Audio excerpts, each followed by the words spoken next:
Hola amigos, ¿cómo están? Soy el doctor Frank Quiroz. En esta ocasión les voy a hablar sobre acidosis metabólica. No voy a hablar sobre tratamiento. La finalidad de este video es ver o saber identificar rápidamente un paciente que está en acidosis metabólica, que en muchas ocasiones pudiera parecer complejo, pero realmente no lo es. Una introducción rápida aquí es que la acidosis metabólica es caracterizada por el estado de acidemia sanguínea. ¿Qué nos da ese estado de acidemia? Pues lo vemos aquí. Nuestro pH normal es entre 7.35 y 7.45. Cuando le realizamos unos gases arteriales a un paciente y tiene el pH por debajo de 7.35, estamos frente a un paciente que está en acidosis. ¿Qué nos da el apellido de metabólica? Que la disminución del pH es a expensas de una disminución del bicarbonato. Es esto lo que le da el componente metabólico. Ahora, nosotros tenemos dos tampones, el tampón renal, que controla el bicarbonato, y el tampón pulmonar, que controla PCO2. Entonces, si estamos frente a un paciente con acidosis metabólica, el pulmón intenta ayudar a resolver ese pH. ¿Y cómo lo hace? Disminuyendo la PCO2. Esa disminución del PCO2 puede ser que sea muy lenta o sea muy exagerada, incluso. Lo que da cabida a otro trastorno, que no es el motivo de este video, sin embargo, voy a tocarlo más adelante.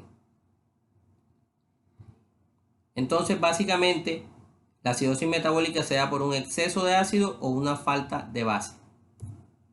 Las principales causas son las descritas aquí, o hay una elevada ingestión de los ácidos, como ocurre en los pacientes con intoxicación por salicilatos, o hay una producción endógena, como ocurre en los pacientes con cetoacidosis diabética o pacientes con acidosis láctica, son aquellos que tienen sepsis, o pacientes con falla en la excreción de ácido, como ocurre en los pacientes con insuficiencia renal. La acidosis metabólica tiene una clasificación. La clasificación se da por esto, por el anion gap, o en alguna literatura la van a encontrar como hiato aniónico. Y no es más que esta fórmula: el sodio menos la suma del cloro con el bicarbonato, lo cual nos va a dar un valor. Lo normal es que nuestro anion gap sanguíneo sea hasta 10 miliequivalentes por litro, con una variación de más o menos 2. ¿Para qué nos va a servir esto? Para, al momento de clasificar a un paciente con acidosis metabólica, nos va a ayudar a apuntar a cuáles son las probables causas que están generando este trastorno. Entonces nos vamos a enfrentar a estos dos panoramas. Un paciente que tiene acidosis metabólica, que tiene un anion gap normal, o a un paciente con acidosis metabólica que tiene un anion gap aumentado. Entonces, si estamos frente a un paciente con acidosis con anion gap normal, también llamado acidosis hiperclorémica, no es más que el reflejo básicamente de estos tres trastornos. O hay una pérdida de base por el tracto gastrointestinal, o hay una pérdida de base por el riñón, o en su defecto hay una retención del ácido por el riñón.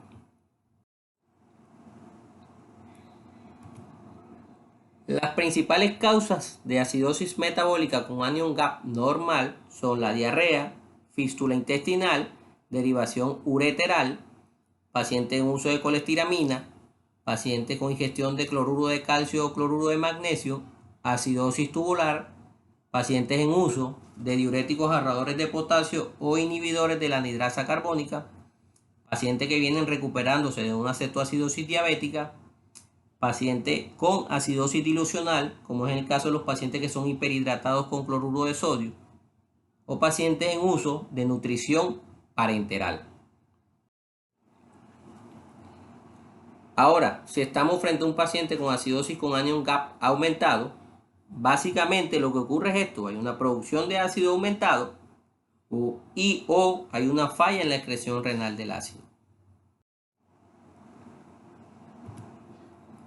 Las principales causas de acidosis con anion gap aumentado son la cetoacidosis diabética, la cetoacidosis alcohólica, acidosis láctica en los pacientes con sepsis, pacientes por intoxicación con metanol y etilenglicol, intoxicación por salicilatos, pacientes con insuficiencia renal aguda o crónica. Yo particularmente, cuando me enfrento a un paciente con acidosis metabólica con anion gap aumentado, uso esta mnemotecnia que me sirve para identificar las probables causas, en este caso salicilatos, alcohol, lactato, uremia y diabetes. Y si se dan cuenta, esta mnemotecnia la traspolo acá y estoy abarcando casi todas las causas principales. Entonces ahí le dejo esa mnemotecnia para que a quien les pueda servir.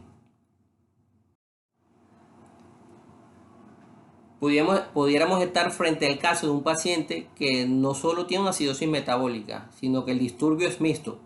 Recuerdan que al inicio del video les dije que el pulmón respondía intentando ayudar a resolver el problema que hay. Entonces no sabemos si la respuesta fue la adecuada, si fue muy lenta, si fue muy exagerada. Y eso como lo sabemos haciendo esta fórmula. La PCO2 esperada es igual a 1.5 por el bicarbonato más 8, con una variación de más o menos 2. Cuando realizamos esta fórmula, pudiera ser que la PCO2 esperada es la que encontramos en los gases arteriales y el paciente simplemente tiene el trastorno simple que es la acidosis metabólica.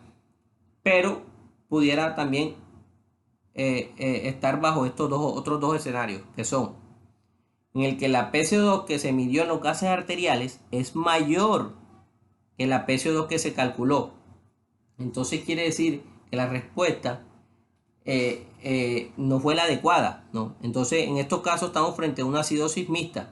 El paciente no solo tiene una acidosis metabólica, sino que el pulmón no está respondiendo lo que debe responder, no disminuyó la PCO2 lo que tenía que disminuir, y entonces el paciente también tiene una acidosis respiratoria.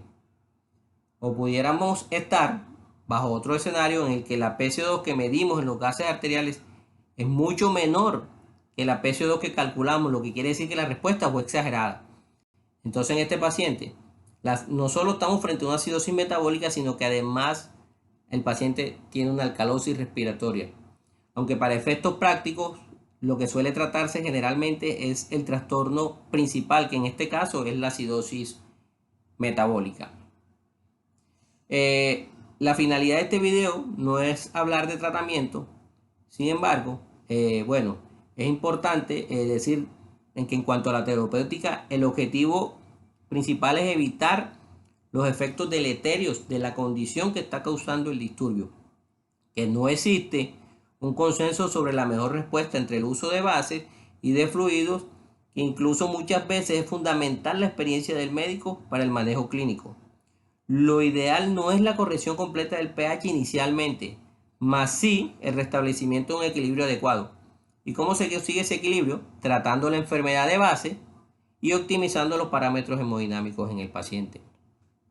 Espero que este video haya sido de mucha ayuda para algunos y espero que nos veamos pronto con otro video hablando de algunos de los trastornos ácidos básicos.